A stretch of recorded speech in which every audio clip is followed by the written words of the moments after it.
Channel को share कीजिए, subscribe कीजिए और बेल आइकन दबाना ना भूलें और देखिए खबर हर मिनट की।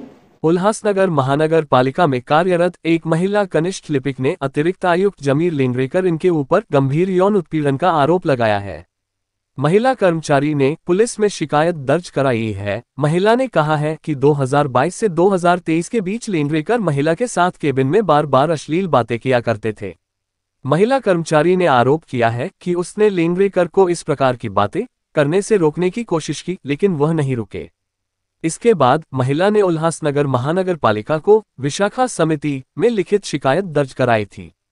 समिति ने इसकी जांच की और 5 सितंबर 2023 को अपनी रिपोर्ट सौंपी, लेकिन अजीत शेख इन्होंने कोई कार्रवाई नहीं की। महिला ने यह भी कहा कि लेंगरेकर ने उन्हें परेशान करने के लिए उनके स्थानांतरण की कोशिश की। इस मामले की गंभीरता को देखते हुए उल्हासनगर महानगर पालिका में हड़कंप मच गया है। पुलिस ने इस मामले की जांच शुरू कर दी है और सभी आवश्यक कदम उठाए जा रहे हैं। इस एफआईआर के विषय में उल्हासनगर पालिका के अतिरिक्त आयुक्त जमीर लेंगरेकर ने अपने ऊपर लगाए हुए आरोपों को झूठा बताया है। Siddharth Mokle, G20 news, Ulhasnagar. महापालिकेत जाहिरात विभागात यापूर्वी मोठा घोटाळा झालेला आहे। याच्यामध्ये परवानगीपेक्षा दुप्पट जाहिराती लावणे, जाहिरातीचे अर्ज जे आहेत ते एका दिवसात अर्ज प्राप्त करणे किंवा जाहिरातीची परवानगी आज देणे आणि दुसऱ्या दिवशी अर्ज प्राप्त करणे आणि याच्यामुळे महापालिकेची महसुली हानी झालेली याचं लेखापरीक्षण सुरू केलं होतं आणि संबंधित जो काही कर्मचारी आहेत त्यांनी मोठ्या प्रमाणात महापालिकेचं नुकसान केले। याच्या बाबतीत कारवाई सुरू असल्यामुळे आणि अलीकडे काही ज्या घटना घडल्यात या घटनांचा फायदा घ्यावा आणि महानगरपालिकेतले काही जे हितचिंतक म्हणू आपण किंवा असामाजिक तत्व आहेत तर यांच्यावर आम्ही ज्या कारवाई केल्यात या कारवाईमुळे काही लोक व्यथित झालेले आहेत आणि अलीकडेच आम्ही घाटकोपर घटनेनंतर ज्या बेकायदेशीर जाहिराती उभारण्यावर गुन्हा दाखल केलाय तर अशा फेवर करणाऱ्या किंवा अशा जाहिरातीदारांच्यावर कारवाई केली म्हणून यांनी माझ्यावर वेळोवेळी दबाव टाकला होता की त्यांच्या मनाप्रमाणे काम करावं की ना त्यांना दंड लावणे। तर ह्या दंडाच्या गोष्टी किंवा इतर ठिकाणून आलेले जे दबाव आहे हे दबाव झुगारून आम्ही काम करत असल्यामुळं या ठिकाणी या पद्धतीनं आरोप सुरू आहेत। या बाबतीत महानगरपालिकेच्या रेकॉर्डवर ज्या सगळ्या गोष्टी आहेत आणि हा मोठा घोटाळा जो आता अलीकडेच बाहेर येणार आहे कारण की 1 वर्षापूर्वी त्याचं ऑडिट सुरू झालेलं आहे तर या गोष्टी पाहता कुठेतरी अलीकडे घडलेल्या समाजातल्या घटनांचा गैरफायदा घेऊन अशा गोष्टी इथे केल्या जातात असं दिसतंय।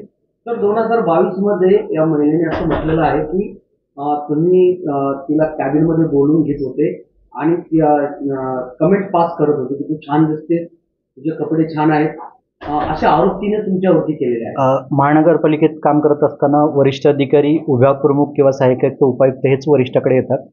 मुळातच आपलं जे एका विशिष्ट कंपनीला फेवर करण्याचं जे काम आहे ते काम स्वतःहून हे लिपिक घेऊन यायचे। यावेळी माझ्या कार्यालयामध्ये CCTV देखील आहे, त्याचं फुटेज देखील आहे आणि शिवाय आपलं वैयक्तिक काम हितसंबंधी काम करावं या पद्धतीने दबाव टाकला जात होता आणि हे काम होत नसल्यामुळं वेळोवेळी त्या तक्रारी त्यांनी ज्या विशाखा कमिटीकडे केलेत आणि महानगरपालिका आयुक्तांनी एक फेवरेटिझमची कमिटी देखील गठीत केलेली आहे आणि त्या कमिटीचा अद्याप अहवाल प्राप्त झालेला नाही। तर याच्यामध्ये हे सगळ्या बाबी स्पष्ट होतील की हे बेकायदेशीर काम किंवा ज्या अनधिकृत कामं अनियमित केलेले आहेत आणि ते आमच्याकडून होत नसल्यामुळं त्या गोष्टी घडलेल्या। आणखीन एक आरोप केला त्यांनी की तुम्ही त्या महिला सरकारीला कल्याणला ये, पनवेलला ये, आपण हॉटेलवरती जाऊया, मजा करूया, असं देखील त्यांनी तुमच्यावरती आरोप केले। मुळात म्हणजे या गोष्टी निराधार आहेत। ज्यावेळी आपल्याला काही आरोप करायला मिळत नाहीत त्या पद्धतीनं मी तर म्हणेन अशा गोष्टी सिद्ध करून दाखवाव्यात कारण की या गोष्टीला कुठल्याही प्रकारचा पुरावा नाही। आमच्याकडे अंतर्गत विशाखा कमिटीकडे ही चौकशी चालू आहे आणि शिवाय ह्या बेसलेस गोष्टी आहेत, कुठेही जुळणाऱ्या गोष्टी नाहीत। फक्त जी दंडात्मक कारवाई केलेली आहे आणि जी प्रशासकीय कारवाईची टांगती तलवार आहेत यापासून कुठेतरी पळवाट काढावी या दृष्टिकोनातून हा एक षडयंत्र रचलेला आहे। एकूण तुमच्या बोलण्यातून समजून येते की कोणत्या ठेकेदाराला वाचवण्यासाठी किंवा त्याच्यासाठी हा असा खोटा गुन्हा दाखल करण्यात आला। बिलकुल आहे। मागच्या महिन्यामध्येच आम्ही जे घाटकोपरची घटना घडल्यानंतर काही जाहिरातदारांच्यावर गुन्हे दाखल केले आणि ते गुन्हे दाखल केल्यानंतर त्यांना आम्ही दंडात्मक नोटिसा देखील पाठवल्या। हा लाखोचा दंड माफ करावा आणि जाहिरातीच्या परवानग्या द्याव्यात याच्यासाठी विविध माध्यमातून दबाव एक मागच्या 2-3 महिन्यापासून सतत येत होता आणि तो दबाव आम्ही कुठलाही घेतला नाही आणि नियमानुसार कारवाई केली, दंडाच्या नोटिसा देखील पाठवल्या। तर हे एकंदरीत ह्याचं तथ्य आहे।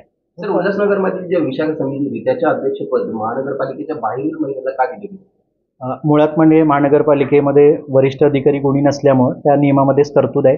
मुळात म्हणजे याच्यावर मी भाष्य करणं योग्य राहणार नाही की हा कायदेशीर बाब हा आयुक्तांच्या अधिकारातली गोष्ट. पण ते घाटकोपर प्रकरण नंतरचं आहे आणि ते तुमचं प्रकरण अगोदरपासून चालू होतं. एक मुळात म्हणजे या शहरामध्ये अनधिकृत जाहिराती किंवा ज्या बॅनर्स आहेत याच्या बाबतीत आम्ही 1 वर्षापासूनच कारवाई सुरू केली होती.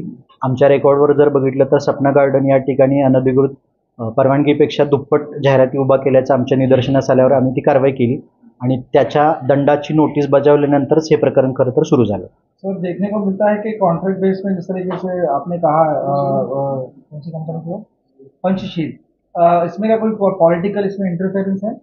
मैं ये जो तथ्य है ये तथ्य मैं नहीं बोल सकता, ये तो पुलिस इंक्वायरी का भाग है. लेकिन फैक्ट्स ऐसे हैं कि यहाँ पे जो जाहिरात विभाग में जो घोटाला पिछले सालों से चल रहा है कि जिसका ऑडिट होना चाहिए, सालों से यहाँ पे टेंडर